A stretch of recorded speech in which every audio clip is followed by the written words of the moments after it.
net gravitational force at the center of a square is found to be F1 when four particles having mass m, 2, m, 3, m, 4, m are placed at the four corners of the square as on the figure.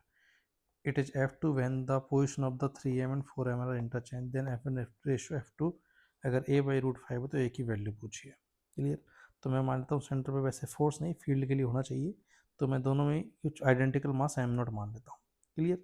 अब अगर इसकी side a है तो corner से centre की distance कितनी हो जाएगी, a by root 2. Clear.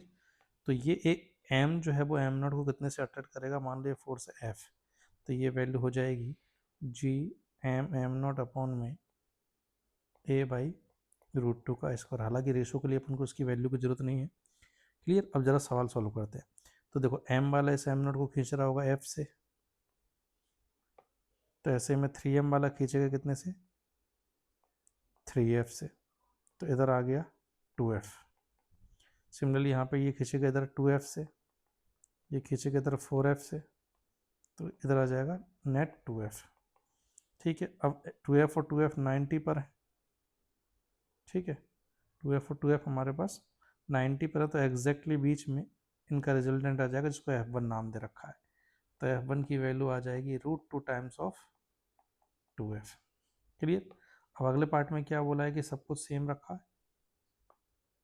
m2m same रहे, केवल 3m और 4m की पोजीशन को बदल दिया. तो यहाँ तो 4m रख दिया और यहाँ 3m रख दिया. अब नेट फोर्स कितना आएगा, तो देखो ये वाला m f से अट्रैक्ट करेगा, तो ये करेगा हमारे पास ये 4f से, तो इधर आ जाएगा हमारे पास 3f.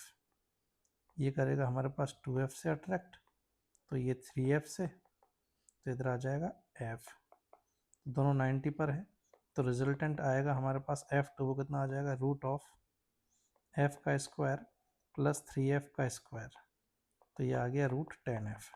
अब f1 रेशो f2 कितना आ गया यहाँ से, तो f1 रेशो अगर मैं f2 सॉल्व करूँ तो ये आया था 2 रूट 2f अपॉन में रूट 10f. रूट 10 को अपन लिख सकते हैं रूट 2 इंटू रूट 5f, तो ये वैल्यू आ गई 2 बाई रूट 5. और क्वेश्चन ने दे रखा है कि ये रेशो a बाई रूट 5 है, तो a की वैल्यू साफ साफ नज़र आ रही है, a की वैल्यू होगी 2. तो करेक्ट ऑप्शन इज सेकेंड.